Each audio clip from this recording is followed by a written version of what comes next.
So my name's Daigle. I'm a Platform Interface Engineer Manager at GitHub. I invite you to ask me any questions you have. You can find me. There's a bunch of people from my team here, which I'll point out later. You can find me on Twitter and GitHub at kdaigle, or you can email me at kdaigle@github.com. I'm happy to answer any questions about this, our platform, API, webhooks, anything like that. Today, I kind of want to get started with where we're at with our platform. Right now, we have 250,000 OAuth applications. Over 6 million people have actually installed an OAuth application thus far. Our REST API is currently in v3, and we obviously have our webhooks. And so this has gotten us pretty far so far. We've had the REST API at v3 for quite a while now. Users require OAuth applications. They require some way to integrate with us. But having all this has not been without some pain. We feel this pain internally at GitHub. We integrate with our own APIs for feature functionality of our integrations, HuBot, deploying, things like that. But we didn't really think about until recently the ways that we can actually get around some of this pain. So I kind of want to enumerate some of the things that we currently have problems with. The first is getting data the way that you want takes multiple REST API calls. If you've ever integrated with GitHub, especially in a native context, whether that be mobile or desktop, you want an ID, and then you take that ID, give it to an endpoint, get another ID, take that ID, give it to an endpoint, get the actual piece of data that you want.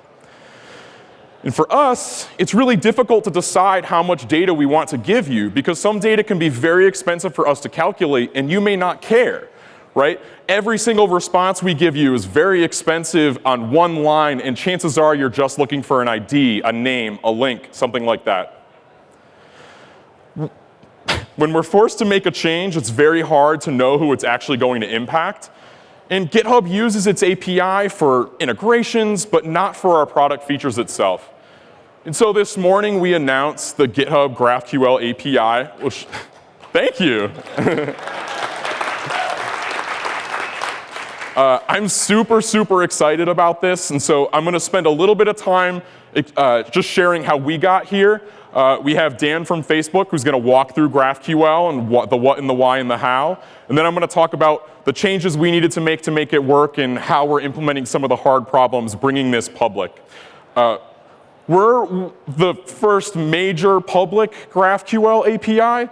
And so we're super excited, but we were a little nervous when we started and did some investigation.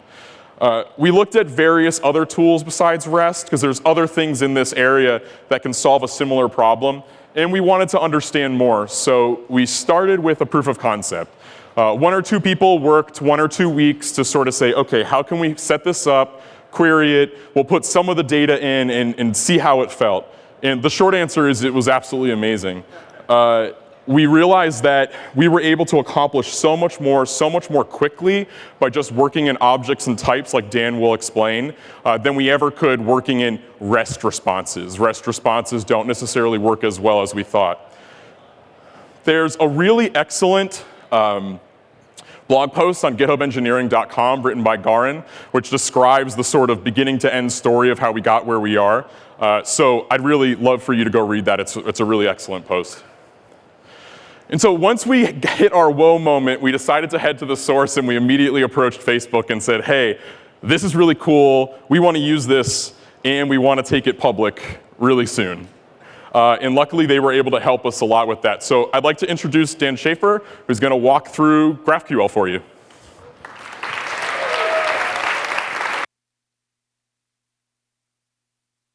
OK. Cool. Thank you. Thank you so much for having me. It's really exciting to be here. My name's Dan Shafer. I'm a software engineer at Facebook. And for the last 4 years, I've been working on GraphQL. And so GraphQL was created in 2012. It was a small team. It actually remarkable similarities to what you just described. Like, let's build a quick proof of concept. Let's see if this is something that we want to work with. And 4 years later, here we are. So I want to start by sort of flashing back to that time as we were developing GraphQL and what led to even conceiving of this. Like, why try something different? And for us, the problem that we were trying to solve was mobile.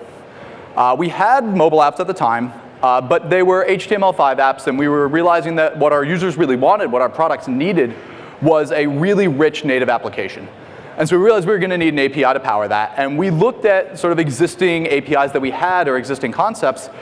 But we asked ourselves, because we didn't have an API that would work at the time, if we were going to be building out this client, what would we want? Like, how do we think about the product? And so what we realized is we don't really think about the product in the form of keynote animations. We also don't think about the product in terms of join tables. Join tables have a lot to recommend them, but when I'm thinking about how a list of events on Facebook would look or Facebook's newsfeed, I don't think, well, first I get all the events and then I join that on attendees and then I join that on users. That just wasn't the natural way that, as I was thinking about the product, it came to mind. And we thought about REST endpoints as well, the idea that we would have a URL that would represent a resource. But again, it didn't quite feel right that I would request this particular resource and then get a bunch of links, request another resource. And then we thought, well, when we describe the product, how do we describe it? We said, well, there's a news feed, and a news feed has a list of stories. Story is some sort of object in the object in our system. And what does a story have? Well, it has an author, which is a user. It's another object. And a story has a list of comments. That's sort of a connection between these objects. And eventually we realized we were describing a graph. We're describing a set of objects that existed in our systems, like users, like stories, like events, and the connections between them. And then what we really wanted as we were building out these mobile applications was a subset of the graph. We wanted to be able to query this. And so we created GraphQL, which is not a query language for graph databases, but is instead a way of querying the sort of conceptual graph that exists in our application to say what data we want to fetch. And so to demonstrate GraphQL, we can start with what is the hello world of GraphQL, which unfortunately does not print out hello world, and instead fetches our name. In this case, we're assuming that I'm currently logged in. And so when we issue the query on the left, we get the response on the right. And if you look immediately at this, there's a clear sort of parallel between the request and the response. The response is in JSON, and it has keys and it has values. And then on the left, it's basically JSON, but if you just erase the values and I guess some of the colons as well, and we have these fields that represent the data that we want to fetch. And the key thing here is as we change what data we're going to want to fetch from the server, as we update our client application, let's say now we need to fetch my profile picture. Well, we're actually not quite done because profile picture, let's say in this case, isn't a scalar. It's an object itself. It's got a width, it's got a height, it's got a URL. We can update the query on the left, and we can probably already guess the shape of the JSON we're going to get back. It's just fill in the fields that we had on the left as keys on the right, and then we end up with values in JSON. And this was really nice because it helped solve one of the problems that Kyle mentioned. What if profile pic was, it's not, but incredibly expensive to calculate? Well, if you need it, ask for it. You need that data. And if you don't, just leave it out. And so it solved that problem. But it also solved another big problem that we had as well, which is how do we do connections between objects? What if I want to not just fetch me, but I want to fetch a list of my friends as well? And this is where, if we were thinking in terms of tables, we would do a join, or if we were thinking in terms of resources, we would probably have to fetch multiple resources here. But instead, we just query for friend's name, and friends here is a plural, it returns an array. And again, for each object that we get back in friends, we get exactly the data that we asked for. And we can nest these. What if I don't just want to know my friends, but I wanted to know what events they were attending? Well, I would just query for that as well. And what if I had a bunch of friends and they had a bunch of events and I didn't want to fetch all of this data? Well, we can pass arguments into these fields as well. We can say, just fetch my first friend and just fetch that first event. And now I've queried for really a fairly complex set of data. It's multiple resources, it's multiple different connections, but in one query and gotten a response that has exactly the data that I need. And so this sort of describes some of the initial benefits of GraphQL that we saw, one of which was the mental model for product developers that it enabled, which really was you would think about how you would lay out your client, and that almost imposes like a structure of data that you would want. This is, I need to fetch my friends, I need to fetch the events, and that translates really nicely into a query. You end up with this clear connection between what you're doing on the client and the data that you're asking for from the server. But another benefit that we were able to add into GraphQL was a type system. I showed this query earlier, and I kind of hand-waved over something, which is how on earth would we make this query in the first place? Like once we know GraphQL, once you know the system, oh yeah, sure that works, but how do we know it's even available to us? And so if we look at GraphQL, everything in GraphQL has a type. And as we go through it, we can see what's available to us. So in this initial one, how did I know me was available in the first place? Well, whenever you're talking to a GraphQL server, it's going to have this root query type. And we'll say, okay, I can query for me on it, and that will return a user. And then if we're looking, I queried for my name and for friends, well, we can look on the right and we can say, name's going to return a string. Friends is going to take a first parameter, that's an int, and it's going to return a list of users. Well, we're already on the user type, so now as we nest, we're like, okay, name and events are going to be okay as well. And then when we query for events, we'll see, no, I can query for the name and event, that's allowed. And so the type system actually said, yes, this is a legal query, you can query for this.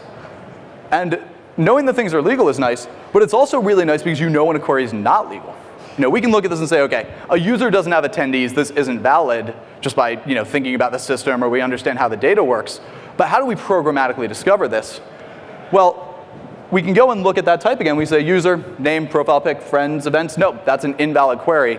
And more importantly, a computer can very easily, without evaluating the data, without fetching any of the data, say, yes, that's an invalid query, you can't issue this. And even better, GraphQL exposes introspection.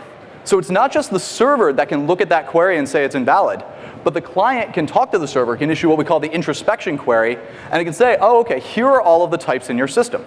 And so the client can get all that information and then look at a query and say, without even sending this to the server, I already know this is going to be invalid, and here's why. And you're going to see a little bit later a tool that we have called GraphQL that uses that capability to give a really rich IDE experience. And a final benefit of GraphQL that we discovered is it really gave power to the clients. It took the responsibility of what data do I want to return away from the server and gave it to the clients who actually knew what data it was, because it differs between client and client. So if we look at a sort of traditional model, the client would say, I'd like the model for ID 123, please, and the server says, sure, here you go. And this is all well and good if we stop development and said we're never going to code again, but probably we're going to iterate on our client. We're going to do different things. We're actually going to say, actually, we changed the views. We need different sets of data. And if we're really, really lucky, maybe the server will now support that too. Now they'll say, all right, cool, we also support, I guess, models v2, but we don't want to break your old client, so I guess we'll still support models v1, and the clients are not going to stop iterating, so now we have views v3 and views v4. And eventually this, A, just becomes a confusing experience for anyone involved, and B, on the server, it overflows the slide with the number of things that we're supporting. So that's actually still kind of the best case scenario, because in even worse scenarios, let's say I asked for model 123, and we get the data back, and I was like, cool, I was asking for an event, and now I want all the attendees, or if this is a GitHub GraphQL API, okay, that's a repository, I want to get all of the issues on it. Well, now my client is probably doing something like this, saying, oh, great, here are all of these resources, here are all of these models, I need to fetch all of them. And now what we have is we have a sad app server, and we have a client that's probably showing a spinner. And this is generally not what we want our architecture diagrams to look like. So what GraphQL allows us to do instead is through introspection, through the type system, the server doesn't say this is the only thing you can do, this is exactly what this endpoint returns, but it gives a set of capabilities. These are the things that you can query at the top level. These are the things you can query for a user. These are the things you can query for an event. And then it's the client's responsibility to say, okay, these are my current requirements. This is the data that I need to fetch right now. And as long as the requirements are a subset of the capabilities, you're fine. And so what this means is now when we have this original version of the views, we say, not give me model version 1, but we say, give me this particular data shape, which is a subset of your capabilities. And the server says, sure. And then we iterate. And we say, well, actually, I need slightly different data that's still a subset of your capabilities. And we continue onward. And the server just says, as long as you're asking for things that it's possible to ask for, I'll just keep letting you iterate. And so we've deployed this at Facebook. We started deploying it in 2012. We've been rolling it out ever since. And at this point, a large number of our applications use this. Our iOS app, our Android app, Messenger, our ads manager. And in particular, not only do the current versions of those apps use them, but all of the previous versions use them as well. And so that original GraphQL API, that original set of capabilities that we exposed in 2012, we've continued adding to it as more and more clients started using GraphQL, as we developed more and more product features. But those original queries back in 2012, if you have, I guess, the Facebook for iOS 5.0, if you have that, please upgrade. It's gotten better. It'll still work. you will still be able to issue that GraphQL query and get a response. So this was GraphQL, and it was last year in January, we first talked about GraphQL publicly. I was at ReactConf, and the reaction that we got from the community was really overwhelming. People were really excited about it. They wanted to learn more. And so later that year, this had been in June or July, I think, we released a GraphQL spec, and we released a reference implementation in JavaScript. And we just described GraphQL as being in technical preview. And this is because, at Facebook, we really have this philosophy of the things that we open source, we want to be confident are going to work in production. And we'd used GraphQL in production at Facebook for 3 years. But this was a little bit different. It was a spec and a reference implementation, and we knew we were going to get feedback from the community, that we were going to have people building GraphQL in other languages, building these libraries, and so we wanted to get a lot of feedback. And ever since that original open source, we launched GraphQL.org, actually literally a year ago today. We launched that, we launched additional plugins, we've seen a huge community grow around it. And it's always sort of still been in technical preview. And at this point, GitHub is launching early access to a GitHub GraphQL API. We're not in technical preview anymore. This is for real. So we've redone GraphQL.org. It is completely revamped. There's all sorts of new tutorials. Ideally, it's a really great place to get started. And we did that in collaboration with the community. And so I highly recommend, if you're interested, definitely check that out. And now to talk a little bit more about the GitHub GraphQL API, I'm going to turn things back over to Kyle. Thanks. I've just been using the spacebar. Yeah. Awesome. Thanks so much, Dan. So we've really loved working with Facebook on this, but it would be a little unfair to say that we've only worked with Facebook on this. A lot of the reason we've been able to move so quickly is open source. Robert Masalgo, who's here, we've been able to use his Ruby gem to really get off the ground. Our entire team's been contributing back to it, and we really look forward to working with him over the coming months to keep improving that gem. And we've been able to work off of Shopify, who also uses GraphQL, to work with their batching library. The big thing that really excites me about GraphQL is the changes it's bringing to GitHub. A lot of great features got launched this morning, and we're really looking at ways to help integrators continue to build cool, awesome, useful tools. But in order to do that over time, we have to change how not only the platform team works, but how the entire engineering organization works at GitHub. Up until this point, generally speaking, features get shipped and then we have to add a REST API to it. And that doesn't work for you, and it's complicated for us. The features change, and it takes a lot of time for us sometimes to either catch that or improve that. It's in everyone's best interest that it doesn't work that way, but unfortunately the reality is over time that's how it's worked. And so we've had to think about GraphQL not only for you, but for us as well. And so we're working with GraphQL internally, both in production and working further so that way over time, new features and existing features at GitHub will be backed by the same GraphQL specification schema that you'll be calling via the public API. This morning, we released projects, which I'm really excited about. In order to keep parity and keep moving, we built a REST API for projects. And the sort of funny thing and true thing that our team felt while this was getting done was 1 or 2 people were able to build all the necessary GraphQL objects and mutations in maybe 6 or 8 hours. And the rest work took much, much longer than that because of all the free things that you get from GraphQL. So I want to make sure that this doesn't come off as a condemnation of REST. It's just that we have different needs now that GraphQL is going to solve better for us.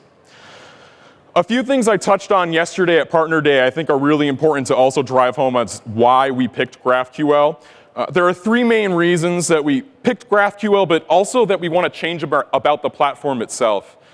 The first is being way more transparent. Up until this point, if you're an integrator, sometimes it's really difficult to know where we're headed, what technologies we like to use, when features are going to come out, how webhooks are going to improve over time. We've been a fair bit of a black box, and that's not really fair for you. Sometimes we spend too much time figuring out a solution before receiving your feedback. And it's important for the integrators in the room to be able to plan your roadmaps, whether it's a personal project up to a $100 million company, with confidence. And so the big thing that we're shipping now is a public platform roadmap, which you can see at developer.github.com today. We're going to keep that updated over time. This does not include github.com feature ships at the moment, but at this point, it's primarily from a technical perspective that you know in the near term and the long term where we're headed so you can plan your business with confidence. One of the things I really, really enjoyed about Universe last year was watching integrators talk to each other. There's so many different things that you do, that you experience, that we don't. And so when integrators talk with each other, you can share tips and tricks, and sometimes we can help and we can listen and learn from that. And so we wanted to be much more collaborative with you while we're making changes. So today, as Chris mentioned, we shipped platform.github.community, which is a discourse forum. So you can work with the engineers, the product managers who ship this directly.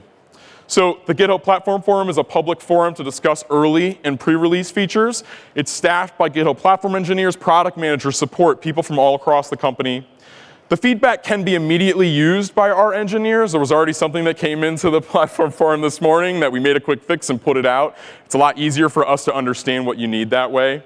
And then integrators can work with each other to figure out the novel uses that work for, say, the product management tool that you're using, or the CI tool, or the deployment tool. This is kind of what I was alluding to before. We have to change how we build features at GitHub. That's going to change everything, and probably why I'm most excited personally about this project. APIs will be much more thorough, but with thoroughness and newness comes a way to make sure that we can do it with confidence. And so today we shipped an early access program. So you might have heard Chris mention that GraphQL, and if you went to Kiwi's talk earlier, that integrations are also in early access. We've done previews in the past, but it's really important for us to tell you what it actually means so you know how you should interact with it. A lot of this is on the developer site, but I wanted to cover some of it now. So early access means we'll provide a communication channel for you to work with us, and we can help shape the direction together. We're going to strive to keep documentation updated. We cheat a little bit with GraphQL because a lot of that comes for free. But for the other early access programs, we're going to do our best, but sometimes we might move faster than the documentation. We could pause or stop access to an early access program if we realize that it's causing us too much trouble, or we realize that the solution we created isn't actually going to do anything for you. And last but certainly not least, you will encounter bugs, things will break, and it will not work entirely well.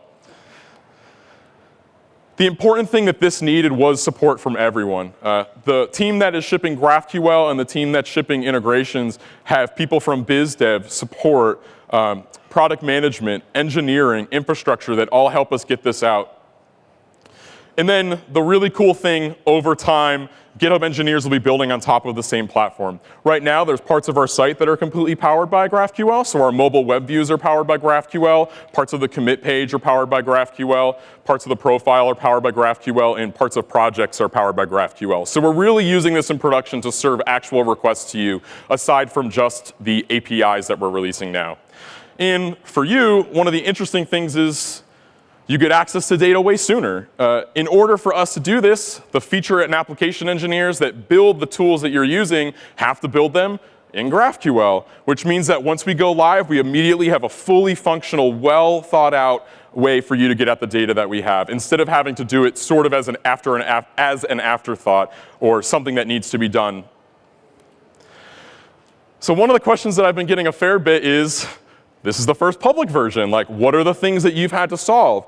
GraphQL has been really successful at large companies, but it's primarily been used behind the firewall. It's been used privately or for their mobile applications. And so we've had to add some new functionality that we're looking forward to giving back to the GraphQL specifications and gems to do what you need to do when you're shipping something publicly. So the first thing is should you be able to see this data, right? So sometimes you can do that. You can just send the request in and say, OK, can this user see this? But for us, we have an extra problem because we need to allow you to say, this integrator can only look at me or my repositories, or with the integrations permissions, something a little bit more fine-grained. And so when you have a query like this, which is similar to what Dan was showing earlier, we've had to sort of think, OK, so you have the query, you want to get the viewer. OK, the viewer requires user scope, right, if you're familiar with OAuth. In more complex queries like this, we've had to consider, OK, so we have a viewer. The viewer has repositories. Let's get the first three, and then get the name of the repository. And so in this, we have to say, OK, the first thing we have to make sure that people have is that they have user scope. And then later on, we have to say, OK, does this user have repo scope? Similar to what Dan mentioned, it's very interesting because we can basically do all this computation before we actually get at any of the data. Because when you make a query, you get objects back. Those objects are typed. We can tie types to scopes, which means before we ever touch the database, we can go, you don't have repo scope. You can't actually get this data. It saves a lot of processing on our side, and we can actually give you faster responses by just going, OK, here you go, you're done, because you don't have the scopes that you need. So some of this has to change over time, right? These aren't solutions that are locked in. They're good. We're going to put them back to the spec. We need to get your feedback and grow. And one of those things is that for the GraphQL early access, we're shipping with OAuth. But over time, Kiwi's team is building integrations, and that's also in early access. We need to bring that level of permissioning back to GraphQL as well.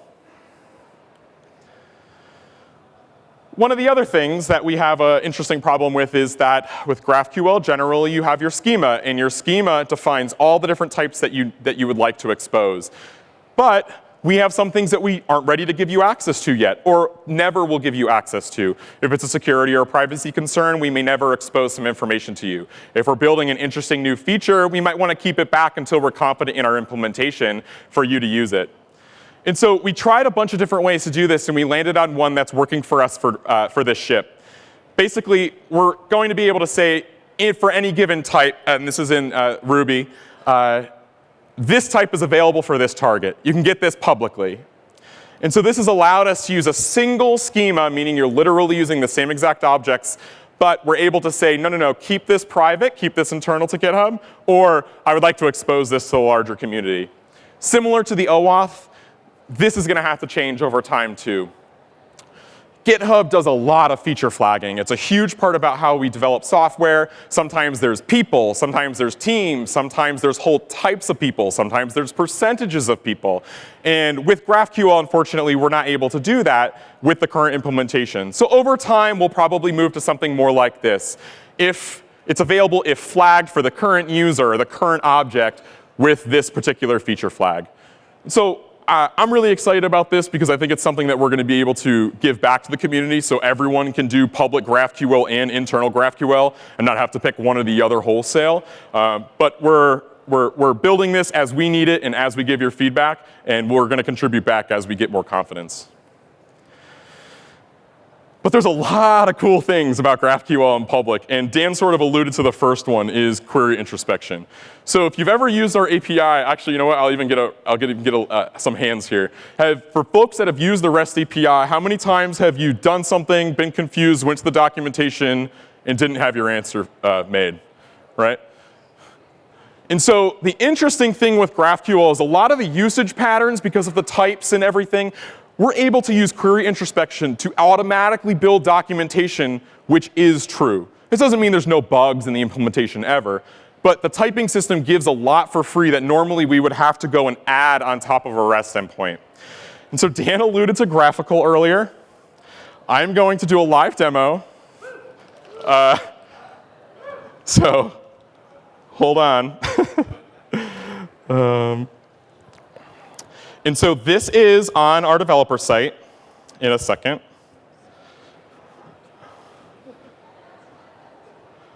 All right. Big enough? OK. And so if you go to developer.github.com, click on GraphQL API, and we have this, we call it the GitHub GraphQL Explorer, but this is graphical. It's an open source library that Facebook put out. And so basically, the quick TLDR is that I can basically click play here. This is my query, and these are the results that we're going to get back. So because this is a fully fledged IDE, and because it has introspection, we automatically get docs here on the right. And so I can click into query here because we have a query object up top. I'm going to call the viewer, so I'm going to click into user. OK, what does user have? I know what I want to do. So I'm going to close this out a little bit more. And I'm going to get the viewers repositories. And it auto-completes because it has typing. I'm going to get the first 3 of them. And I hadn't mentioned this yet, but for those of you that are familiar with Relay, we're using GraphQL along with Relay. So if you do anything with Relay for free, you're going to get all the benefits of that. Otherwise, you can read more about that on GraphQL.org. I want to get the name of every repository. All right, there's the name of every repository. I know we shipped projects today, so I think we can get the projects. So I'm going to get projects. I need to get edges. Edges are a way for me to define information between two different points, basically, between two edges in the graph. I'm going to get projects. I want the projects. Is it name or title? OK, name. All right. OK, there's a website redesign project. Let's also get their ID. One really interesting thing about GraphQL, along with a little bit of Relay, is that every single object in GraphQL has a global ID, right? Every object, and we're not doing anything different on our back end. You get an obfuscated string back, which you can see over here, that basically allows you to go in later. Actually, I'll just skip ahead, I guess. Just comment this out. Using the node field, I'm going to get this project back again. Oh, name, sorry. And there we go. This is a little fragment that basically says, assuming the thing I get back is a project, I would like you to run these fields. It allows us to analyze the query on our side as an added benefit to us. So let me close this out a little bit more. And I'd like to pretend that all this, I don't really know what's going on, is me faking a well-practiced thing, but this thing's been moving too fast, and so I'm trying to just point out that the IDE is going to give you a lot of what you need. So I know that projects have columns. If I want, I can do edges, node, columns maybe have a name, OK. And then, oops. See, GraphQL or GraphQL gets very angry at me when I try and do something where that doesn't exist. OK, cards, edges, node, name, no, title, content, content. OK. So here we go. So this is a problem that my colleague Brooks ran into yesterday, where basically when we're doing these connections that Dan described, we need to define how many that we want.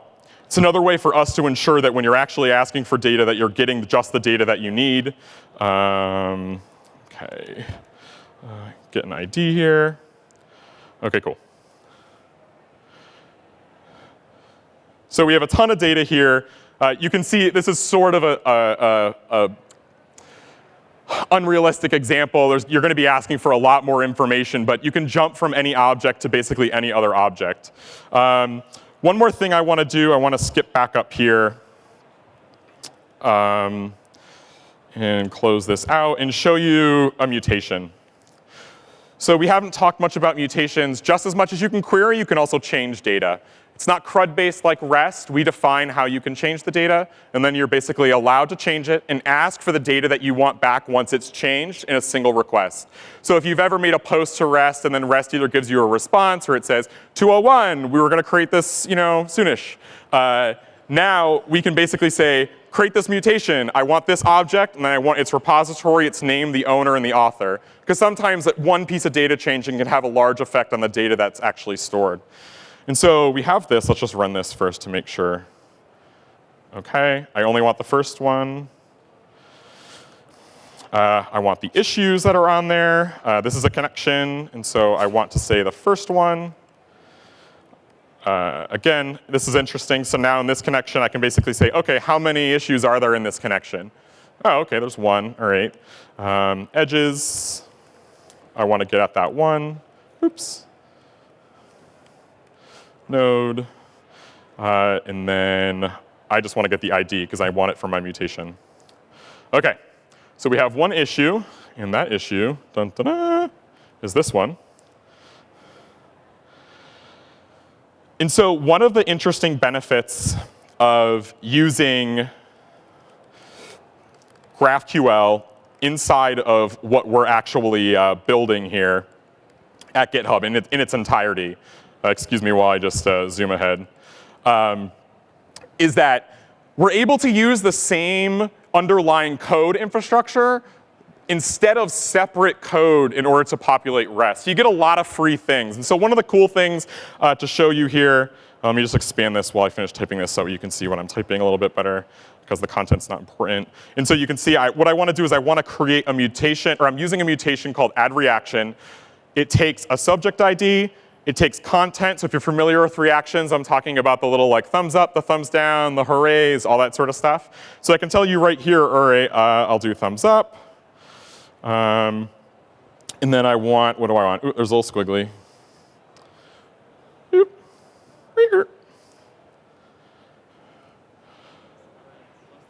Thank you. And so then what I want is the reaction is what I get back from the mutation. And so I'll just take the content again so I can basically see what I'm getting back. I think I'm missing something still. There we go. Thank you. Thanks, team. I know, it's great. And so basically, when I run this, if it actually works now, error. Burp, burp. Could not add reaction with ID. Oh, interesting. I think I have the wrong thing. So look, I'm going to cheat because I'm not beneath cheating. And now when I run this, the thumbs up happens, and if the Wi-Fi folks are really nice to me, in theory, this will auto-update because it uses the same WebSockets. Of course, a good demo never actually works. And so for things like projects, if you use projects and you do anything through GraphQL, all the same live updating that you normally get in GitHub are going to come for free. Same thing with reactions as well. And so that's Graphical, or the GitHub GraphQL Explorer. You can go and use that today on developer.github.com. All you have to do is accept an OAuth application, and you can just sort of start playing and seeing what data that we have. So again, all of this is on developer.github.com. We're also open sourcing 2 libraries to help you out. We have a GraphQL Client. Normally, when you talk about GraphQL, people talk about native applications or they talk about front-end libraries. We are using neither. We are using GraphQL in the back end. And so this is the library that Josh Peak and other members of the GitHub team have built to allow us to make GraphQL queries with validation, with introspection from a controller, from a model, from not the front end, from not a mobile application. And if you're curious how all that works and you want to actually just hit the API in this style, there's also a Rails example application that can help you out. As Dan mentioned, there's a ton more at GraphQL.org. We'd love for you to go join platform.github.community. It's a great place. We already have a bunch of people on there. I'd like to give a huge shout out to the team that did this. We did this very, very quickly, and it was only because of these people that they were able to do this. I'm so proud of the work that they've done, and I'm excited about where we're going. We have a shit ton of people here that can talk about GraphQL.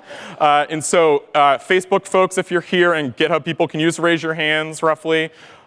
We're going to have, there's a lot of us. Thank you so much, Facebook, for coming. We're all going to sort of mush over to the Ask GitHub area so the next group can start talking. But we're happy to answer GraphQL questions, GitHub using GraphQL questions, absolutely anything at all. I'm so excited to get this out to you. It is early access. It will be broken. But the cool thing about that is you can have so much more input than you've ever had before in actually using this. I look forward to talking to you all. Thank you very much.